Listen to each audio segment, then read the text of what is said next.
My name is Raina. I'm the Public Safety Information Officer for the Apache Junction Police Department. That's Raina Steffen, Rayna Steffen. And today we're here to provide an update on the officer-involved shooting that we had yesterday. And I'd like to introduce Chief Michael Pooley, our chief here, to talk about that. Hey everybody, my name is Michael Pooley, P-O-O-L-E-Y. I am the Chief of Police here in the city of Apache Junction. I've been the chief for about 3.5 years, and it has been an absolute honor to be here in this amazing city. I'm surrounded here with some of our city council, our mayor, our county attorney, Brad Miller, so we appreciate the support. So I wanted to get this together because we wanted to release the information of our officer. I'll do that right now. His name is Officer Gabriel Facio. He's been a Apache Junction police officer for about almost 4 years. It'll be 4 years in September. Prior to that, he worked for the city of Phoenix. He went through the Phoenix Police Academy and served a short time over there before he came and joined our department here. And I'll get more about Officer Facio here in just a second. Just to recap what happened yesterday, about 9:20 in the morning, we got a call reference a road rage situation where there was an individual that was brandishing a firearm, driving a white Tesla. They were going down Ironwood towards Elliott. When that call came out, we had an officer that was doing traffic enforcement in that area, located the vehicle, and initiated a traffic stop. When that officer got the vehicle stopped, the individual, who's identified as Roger Nunez, he's a 37-year-old male, he was compliant. Mr. Nunez was compliant, showed no signs of aggression whatsoever. Our officer asked him to step out of the vehicle. At that point, Mr. Nunez grabbed a firearm out of his Tesla. He used some code to get into the glove box and got it open, pulled the handgun out, and got out of the vehicle with the handgun and started to walk away from the officer. The officer asked him to stop, tried to get him to comply. He refused. He did say at some point that he wanted the officer to shoot him, and at that point it was kind of like a suicide by cop. We followed that individual for about a mile on foot, trying to get him to stop. We used officers that came in. They used less lethal or pepper ball gun to try to stop him, to get him to comply. It had no effect on him whatsoever. It got to a point where he stopped, and in the neighborhood off of Radiance, the new subdivision down there, the D.R. Horton Homes, and at that point he, out of a quick move, pulled that firearm up, and it was 1 in a million shots, fired 4 rounds, striking Officer Gabriel Facio in the face. He went down immediately, and other officers returned fire, striking Mr. Nunez. Mr. Nunez went down. Sorry.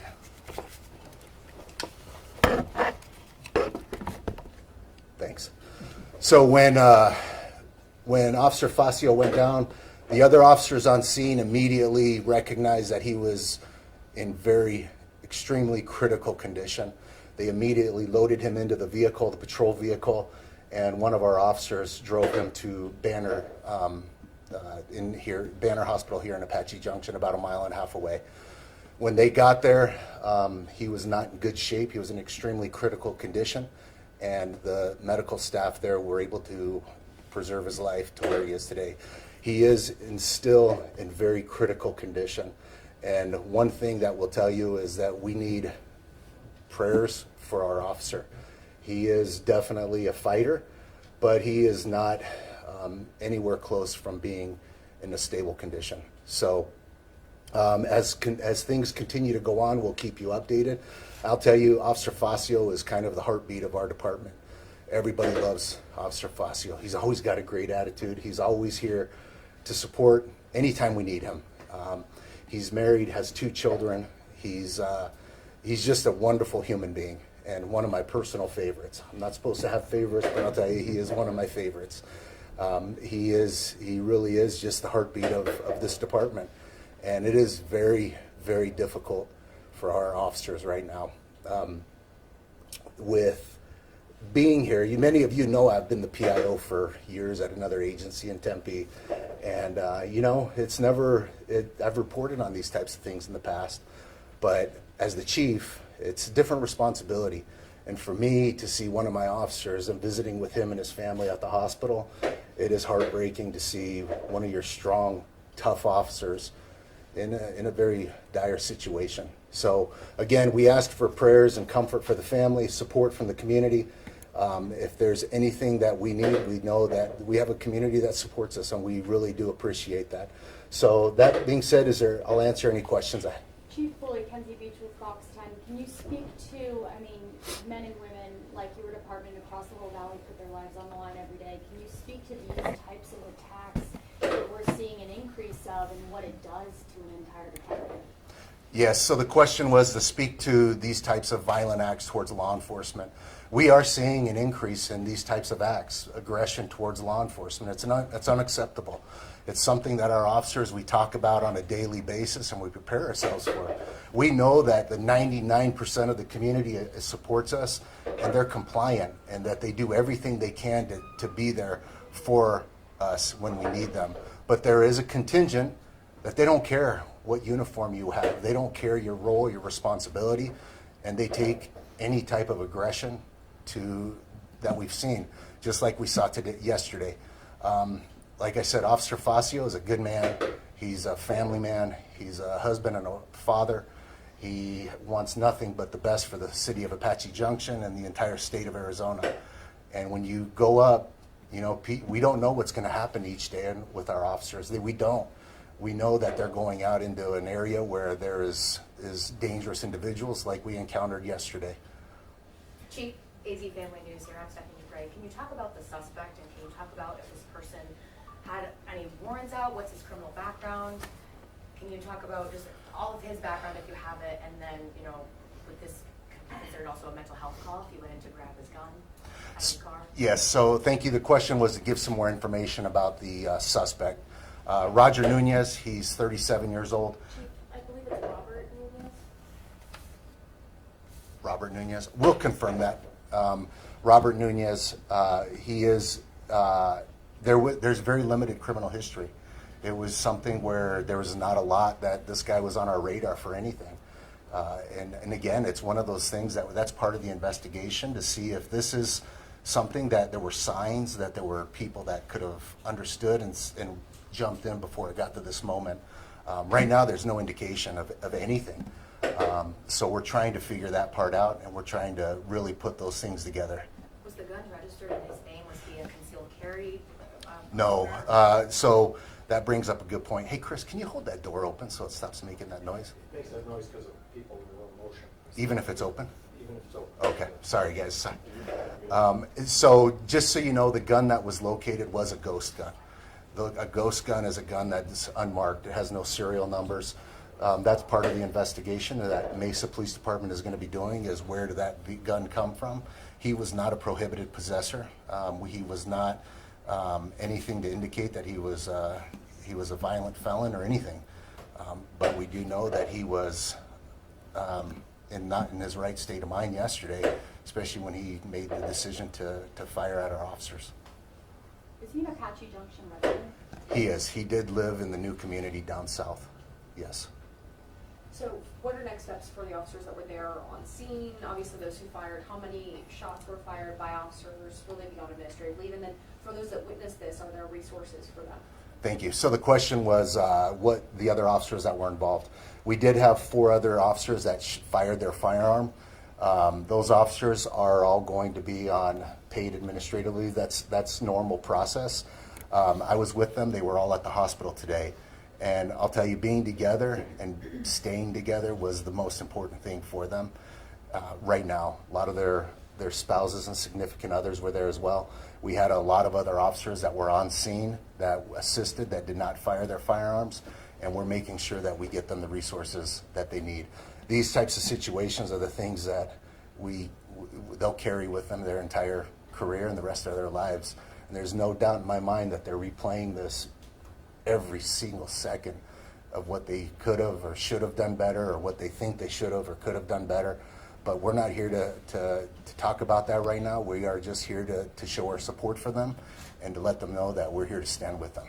Chief, I imagine losing what is effectively 5 officers within a 24-hour time frame for however long this is, how does that impact a relatively small department or a community like Apache Junction? Yeah, thanks. So the question was, how does that affect with losing those officers out on leave for the community? Well, one of the good things is we are a tight-knit community. We have about just under 100 sworn officers.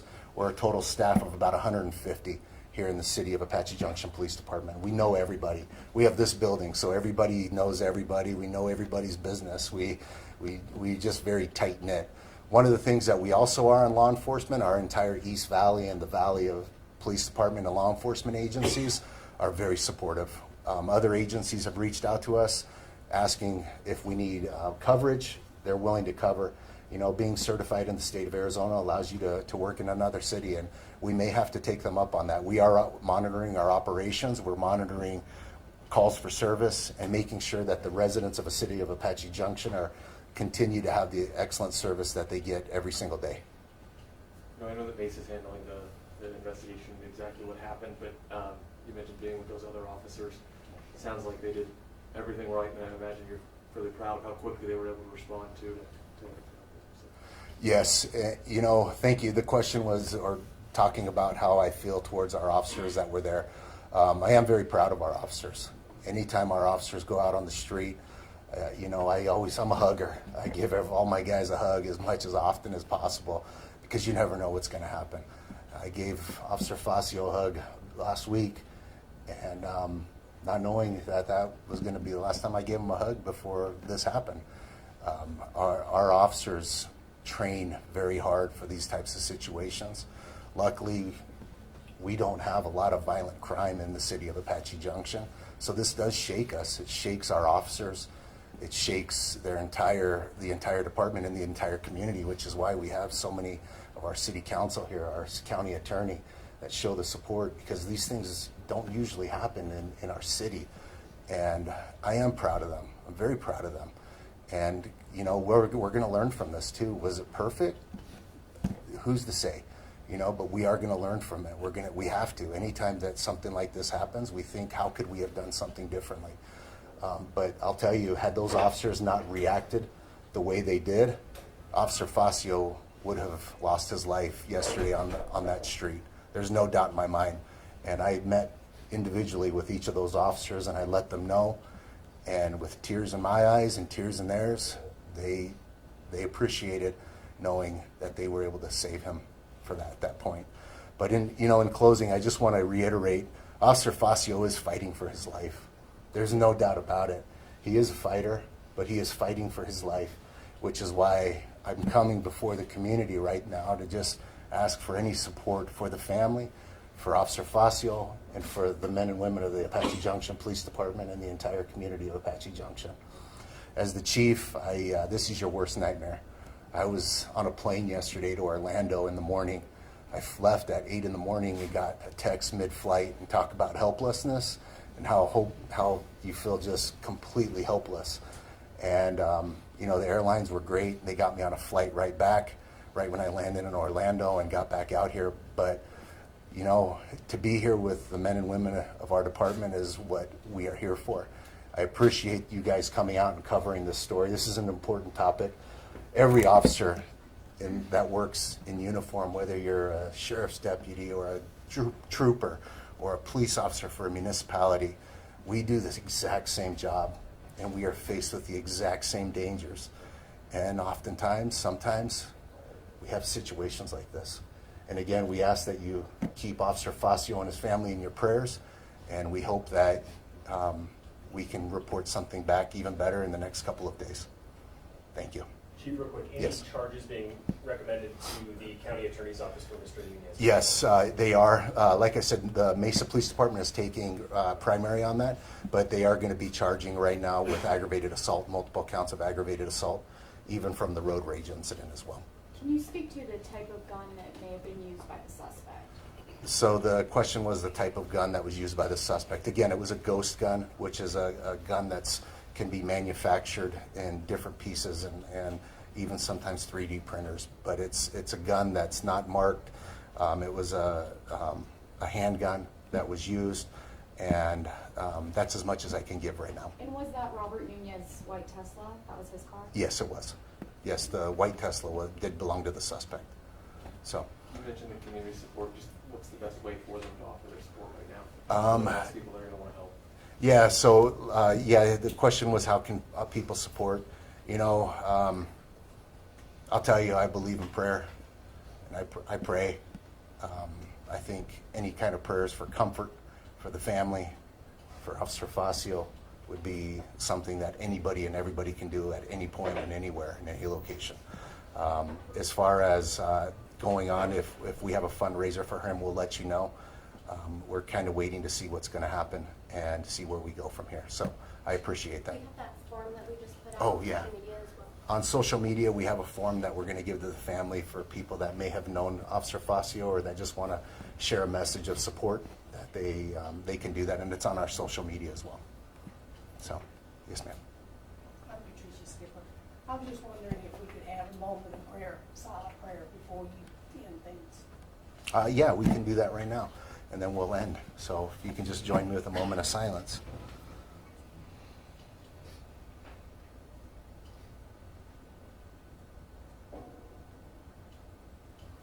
Thank you, everybody. I appreciate it.